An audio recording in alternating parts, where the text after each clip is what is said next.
So আজি আমাৰ টপিকটোত আছে ফ্লাক্স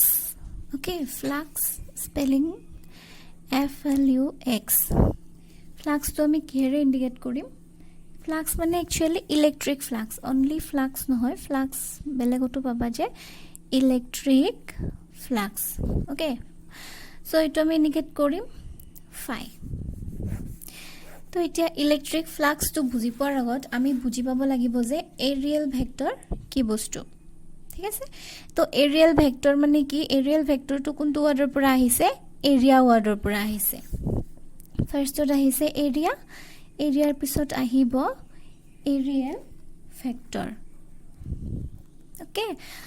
তো এৰিয়েল ভেক্টৰটো আমি ক'ৰ পৰা পাম তাৰ মানে এৰিয়েল ভেক্টৰটো আমি পাম যে কিবা এটা বস্তুৰ এৰিয়াৰ পৰা তো ফাৰ্ষ্ট আমি চাম যে ধৰা আমি XY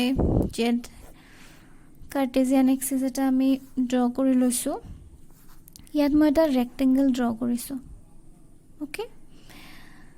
তো ইয়াত চোৱা ৰেক্টেংগল এটা ড্ৰ কৰিছো তো ধৰা এইটো L এইটো B তো এইটো L হ'ব এইটো B হ'ব তো এতিয়া আমি যেনেকে স্কুল লেভেলত শিকি আহিছিলো যে এটা ৰেক্টেংগলৰ এৰিয়া কিমান area of a rectangle is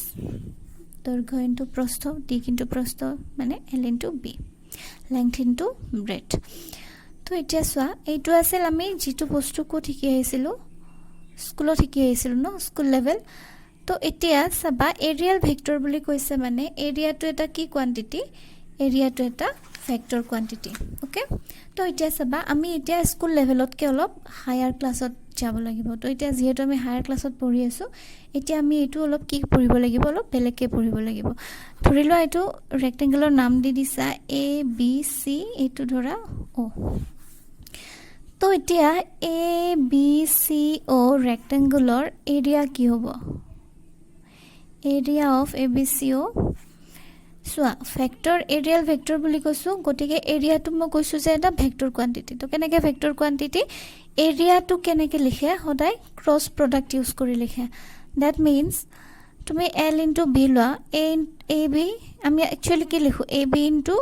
BC লিখিব লাগিছিল তো আমি লিখিম যে AB ক্ৰস BC এটো মাল্টিপল চিন নহয় এটো হল ক্ৰস মাল্টিপ্লিকেশন হয় তো এতিয়া AB মানে কি পাইছা L ক্ৰস B হল তো এতিয়া L ক্ৰস B মানে কি L ক্ৰস B যদি তোমাক মই যদি কও যে এটো ভাঙি দিয়া ক্ৰস প্ৰডাক্টত আছে তুমি কি লিখিবা যে L B sin থিটা তো এতিয়া ৰেক্টেংগল এটাৰ কাৰণে থিটা মানে কি এটা ৰেক্টেংগলৰ চাৰিওটা এংগল কি হয় 90 ডিগ্ৰী সো L আৰু B ৰ মাজত যেটো এংগল আছে হেতু কি 90 ডিগ্ৰী তো L B sin 90 degree sin 90 ডিগ্ৰীৰ ভ্যালু কিমান sin 90 ডিগ্ৰী মানে 1 তো এৰিয়া পালো LB আলটিমেটলি আমি কি পালো L into B এ পালো তো কিন্তু L into B তো একচুয়ালি আমি কোৰ পৰা ডিৰাইভ কৰি লও যে ক্ৰস প্ৰডাক্টৰ পৰা এটা ৰেক্টেংগলৰ লেংথ ক্ৰস ব্ৰেথ যদি আমি কৰো তেতিয়া আমি তাৰ পৰা কি পাম আমি ৰেক্টেংগলটোৰ এৰিয়া পাম এটো আসলতে লাগিব আমাৰ হায়াৰ ক্লাছত কিছুমান বস্তু তোমালোকে আগতে ধৰা কিবা বেলেগ লেভেলত কি হৈছা ধৰা আগতে পাইছিলা যে বস্তু এটা তলত কিয় হৰি পৰে কাৰণ কৈছিলা যে গ্ৰেভিটেশনাল ফোৰ্স ম্যাম গ্ৰেভিটেশনাল ফোৰ্সে টানি আনে কিন্তু একচুয়ালি হেতু কাৰণ হয় না গ্ৰেভিটেশনাল ফোৰ্সতকে বেছি ভ্যালুয়েবল ৰিজনটো কি হৈছে যে বস্তু এটা সদায় ইয়াৰ মিনিমাম পটেনশিয়াল এনাৰ্জি ষ্টেটত থাকিব বিচাৰে গটিকে আপেল এটা তলত হেতু বাৰু আপেলটোৰ কথা বাদে দিলু কিবা ধৰা বস্তু এটা মই পেলাই দিলু ওপৰৰ পৰা তলত আহি পৰিব তলত আহি কিয় পৰিল যে মই পেলাই দিয়াৰ পিছত ইয়াৰ পটেনশিয়াল এনাৰ্জি লো এ আধাতে এনেকুৱান হৈ যে ইমান উখৰ পৰা পেলাই দিছো আধাতে নামি আহি এইখিনিত পটেনশিয়াল এনাৰ্জি ভেৰি লো একচুয়ালি হেতু নহয় পটেনশিয়াল এনাৰ্জি কোট লো হয় একদম এটু সাৰফেসত তলৰ সাৰফেসত ওকে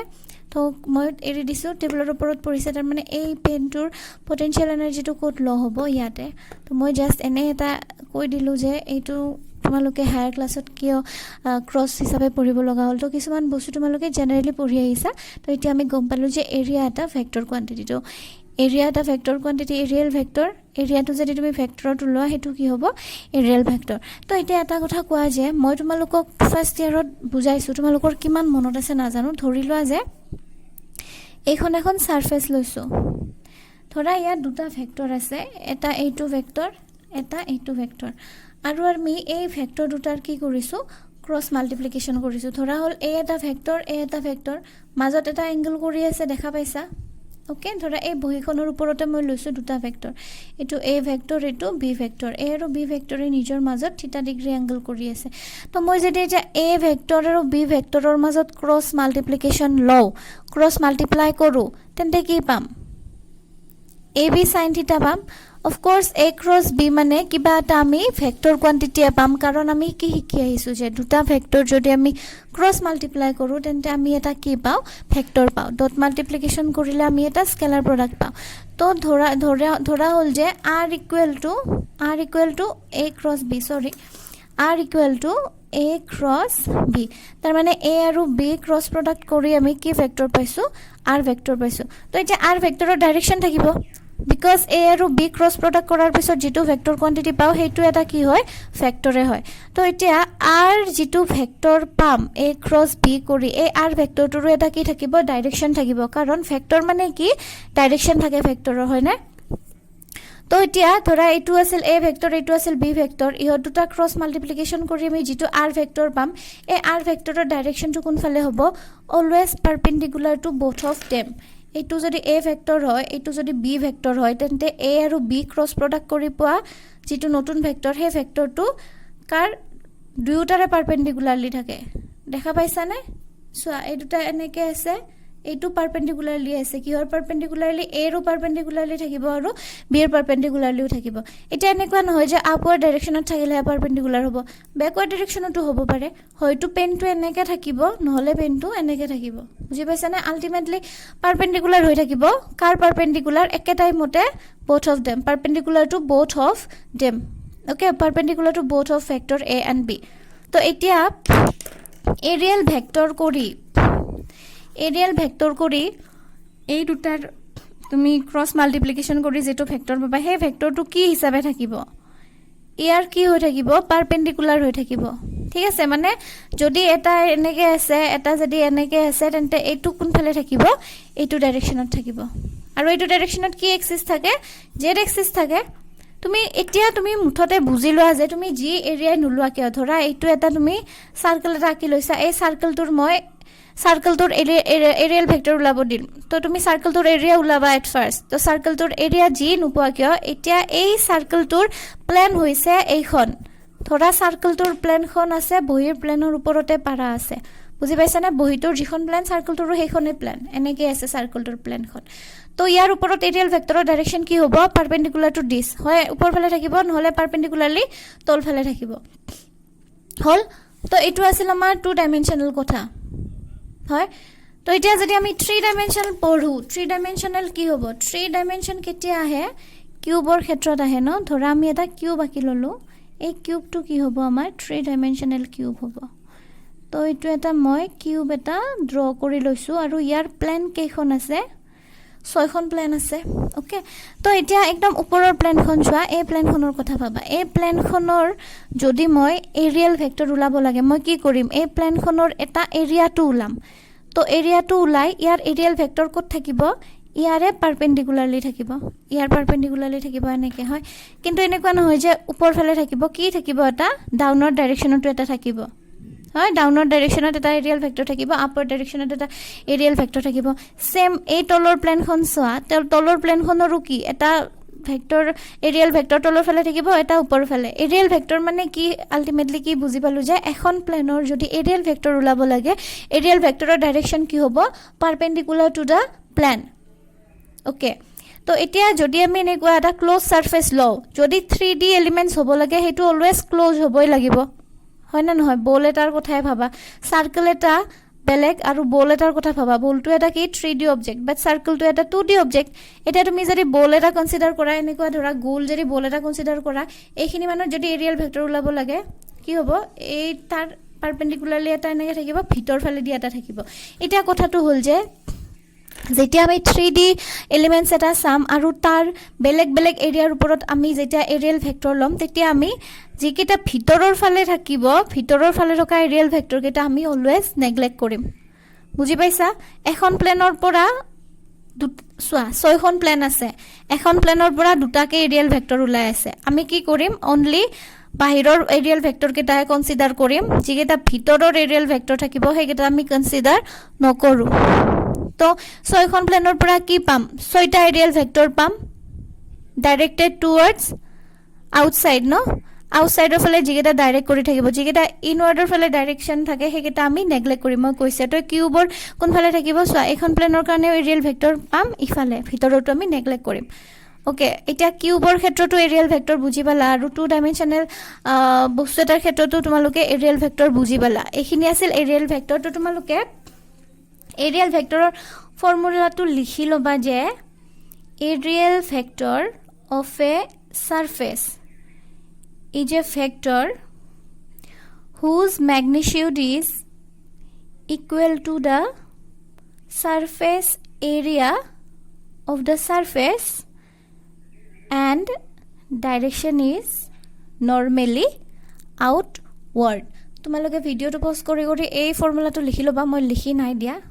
নহলে মোৰ ভিডিওটো বেছি দীঘল হৈ যায় বেছি বস্তু কভাৰ নহয় তো তোমালোকে এৰিয়েল ভেক্টৰৰ ফৰ্মুলাটো লিখি লবা এতিয়া আমি এৰিয়েল ভেক্টৰটো পঢ়ি ললো এতিয়া আমি পঢ়িম ইলেক্ট্ৰিক ফ্লাক্স কি বস্তু এতিয়া তোমালোকে বেছি ভালকে বুজি পাবা এৰিয়েল ভেক্টৰটো পঢ়ি ললো যিহেতু ওকে তো এতিয়া আহিব আমাৰ সোৱা ইলেক্ট্ৰিক ফ্লাক্স তো এটা ইলেক্ট্ৰিক ফ্লাক্স মানে আমি কি বুজিম তো ইলেক্ট্ৰিক ফ্লাক্সৰ ডেফিনিশনটো হৈছে যে ওকে এইটো বাৰু লিখি দিও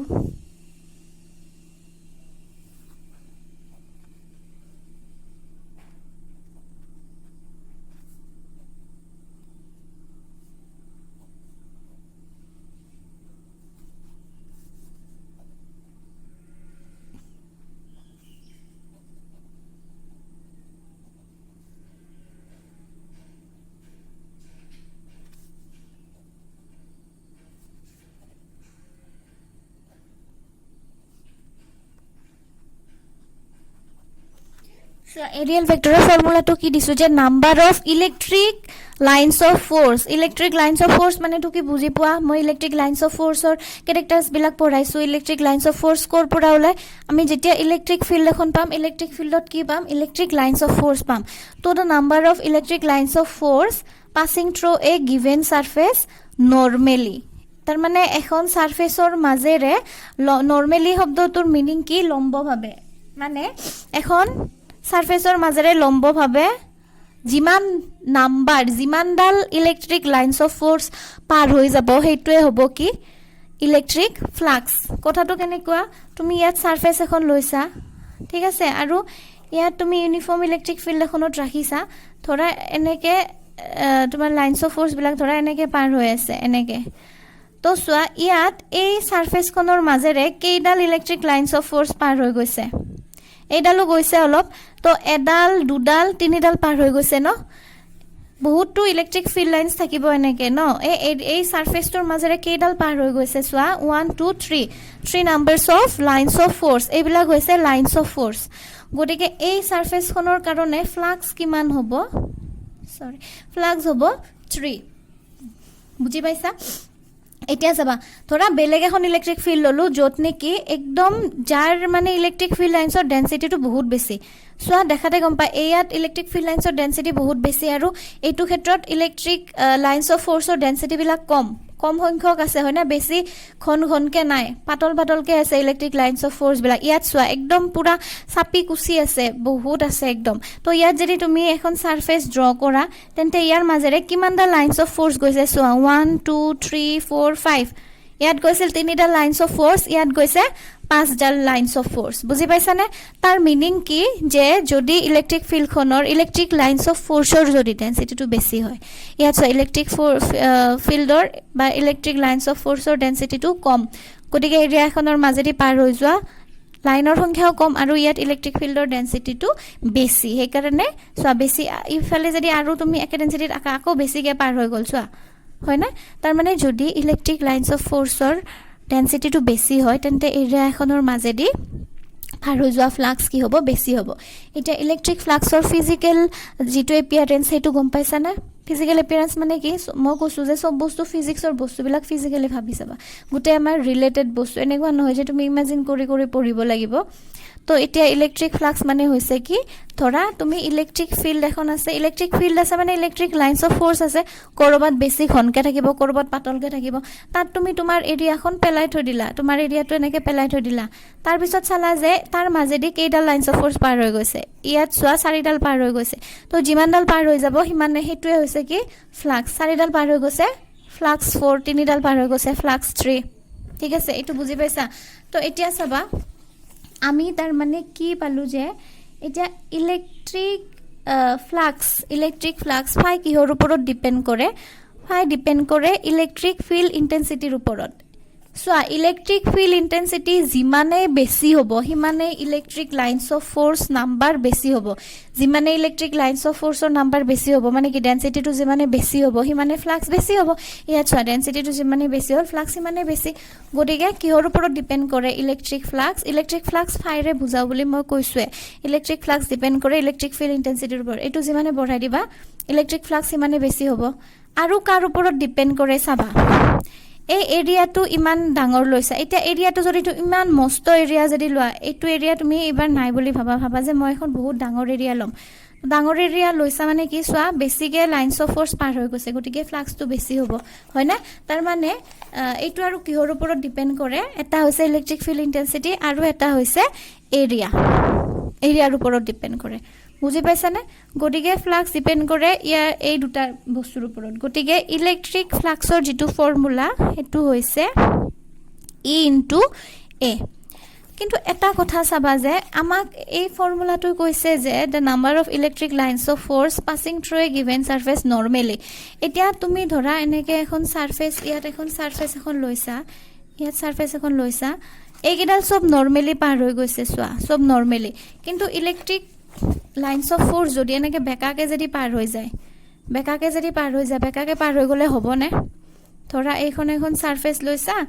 এই সাৰফেসখনৰ পৰা ধৰা কি হৈ গৈছে বেকাকে পাৰ হৈ গৈছে ধৰা এনেকে বেকাকে গৈছে এনেকে গলেহে নৰমালি হ'ব এনেকে পাৰ হৈ গলেহে নরমালি হ'ব এনেকে বেকাকে গৈছে তো বেকাকে গলে এই লাইনছ অফ ফ'ৰ্স ডালে আমাক ফ্লাক্স দিব নে নিদিয়ে কোনটোৱে ফ্লাক্স দিব এই লাইন ডালে ধৰা একদম এইটো ধৰা পাৰপেন্ডিকুলাৰ ডাইৰেকশন এইটো ডাইৰেকশনৰ লগত ধৰা থিটা ডিগ্ৰী এংগল কৰি আছে বুজি পাইছা নে এইটো যদি এনেকে পাৰ হৈ গল হেতেন তেন্তে ডাইৰেক্টলি আমি পাতি দিব পাৰো হেতু হল নৰমাল ডাইৰেকশন কিন্তু গৈছে যে পাৰপেন্ডিকুলাৰ ডাইৰেকশনৰ লগত থিটা ডিগ্ৰী এংগল কৰি গৈছে ইফালে পাৰ হৈ গৈছে গতিকে তুমি এই ইলেক্ট্ৰিক ফ্লাক্স ডাল তুমি দুটা কম্পোনেন্টত ভগাব পাৰা এটা হৈছে E cos theta আৰু এটা এফালে পাম E sin theta গতিকে কোন E cos theta ডাল এৰিয়াটো নরমাল হৈ আছে না E sin theta ডাল নরমাল হৈ আছে সোয়া E cos theta কম্পোনেন্টটো কি হৈ আছে এৰিয়াৰ লগত কি হৈ আছে নৰমালি আছে বুজি পাইছা গতিকে আমি এইটো E টু ডাইৰেক্টলি E নিলিখি আমি কি লিখিব পাৰো E cos theta লিখিব পাৰো ইনটু A লিখিব পাৰো যদি তো নৰমালি গল ধৰা এডাল ইফালে এংগল কৰি যোৱা নাই সিধা এনেকে গৈছে মানে কি 0 ডিগ্ৰী এংগল 0 ডিগ্ৰী হ'ব 0 ডিগ্ৰী cos 0 মানে কি cos 0 1 তো তেতিয়া E ইনটু A থাকিব বুজি পাইছা তেতিয়া E ইনটু A থাকিব একো প্ৰবলেম নাই তো এটো আমি বঢ়িয়াকে আৰামত সজা লিখিব পাৰো E A cos theta তো E A cos theta টো আমি কেনেকে ৰিপ্ৰেজেন্ট কৰিব পাৰো E A cos theta ইমান লিখি নাথাকাতকে আমি কি লিখিব পাৰো ডাইৰেক্ট E ডট A লিখিব পাৰো কাৰণ ডট প্ৰডাক্টে ক্ৰস প্ৰডাক্টে আমাক কি দিয়ে সাইন দিয়ে ন সাইন এংগলটো দিয়ে আৰু ডট প্ৰডাক্টে আমাক কি দিয়ে আমাক অলৱেজ cos angle দিয়ে তো E dot A মানে কি হ'ব E A cos theta হ'ব বুজি পাইছা যদি এইডাল ধৰা নৰমালিয়ে গল এনেকে নৰমালিয়ে গল তেতিয়া একো প্ৰবলেম নাই নৰমালি গল মানে কি এংগলটো মাজৰ এংগল 0 তেতিয়া cos 0 বহাই দিবা cos 0 বহাই দিলা কি হৈ গল এটো ভ্যালু 1 হৈ গল আমাৰ একো প্ৰবলেম নাই আৰু যদি কিবা এটা এংগল কৰি গল এইটো ডাইৰেকশনৰ লগত কিবা এটা এংগল কৰি গল সেই এংগলটোৰ ভ্যালু ইয়াত বহাই দিবা তেতিয়া আমি ফ্লাক্স পাম সেইকাৰণে ফ্লাক্সৰ ফৰ্মুলাটো কি পাও phi is equal to E dot A এতিয়া E dot A কিয় হল বুজি পাইছা নে ডট প্ৰডাক্ট আমি কিয় ললো ক্ৰস প্ৰডাক্ট কিয় নললো এইখিনিয়ে কাৰণ মই যেটো তোমালোকক বুজাই দিলো হয় কাৰণ সোয়া থিটা যেটো জিডালৰ লগত লাগি থাকে হেডাল হদাই কি কম্পোনেন্ট cos কম্পোনেন্ট এইখিনিটো জানা ফাৰ্স্ট ইয়াৰৰ বস্তু আৰু তাৰ ওপৰত বেসিক কৈ থাকিব নালাগে নিশ্চয় তোমালোকক তো এতিয়া ফ্লাক্স কিহেৰে বুজাই বুজি পালা এইটো ফ্লাক্সৰ ফৰ্মুলা কিয় ই আৰু এ আহিল এইটো কৈছোৱে যে ফ্লাক্সটো ইলেক্ট্ৰিক ফিল্ড ইন্টেন্সিটি আৰু এৰিয়াৰ ওপৰত ডিপেন্ড কৰে কিয় ডিপেন্ড কৰে সেইটোতো মই বুজালো ন যদি বুজি পোৱা নাই মোক সুধিবা আকৌ ভিডিওটো দুবাৰ তিনিবাৰ মান চাবা যদি বুজি পোৱা নাই তাৰ পাছতো যদি বুজি নোপোৱা মোক সুধিবা ঠিক আছে তো এইটো কিহৰ ফৰ্মুলা এইটো ইলেক্ট্ৰিক ফ্লাক্সৰ ফৰ্মুলা এইখিনি বঢ়িয়াকৈ তোমালোকে নোট ডাউন কৰি ল'বা যি কৈছো এইখিনি নোটস বনাব তোমালোকে জানিব লাগিব তুমি কিহৰ ওপৰত ডিপেন্ড কৰে বঢ়িয়াকৈ এনেকৈ লিখি গলা ঠিক আছে তো এইখিনি বঢ়িয়াকৈ বনাই ল'বা আৰু নোটসটো কেনেকৈ বনাইছা কোনে কেনেকৈ বনাইছা এইটো মোক লিখি পেলাই দেখাবা তোমালোকে ঠিক আছে বঢ়িয়াকৈ এৰিয়েল ভেক্টৰৰ ফৰ্মুলা লিখিবা ফ্লাক্সৰ ফৰ্মুলা লিখিবা ফ্লাক্সটো কোৰ ওপৰত ডিপেন্ড কৰে কেনেকৈ ডিফাইন কৰিছো সেইবিলাক গোটেইবিলাক লিখিবা আৰু লিখি মোক দেখাবা এইটোৱে হোমৱৰ্ক ওকে থ্যাংক ইউ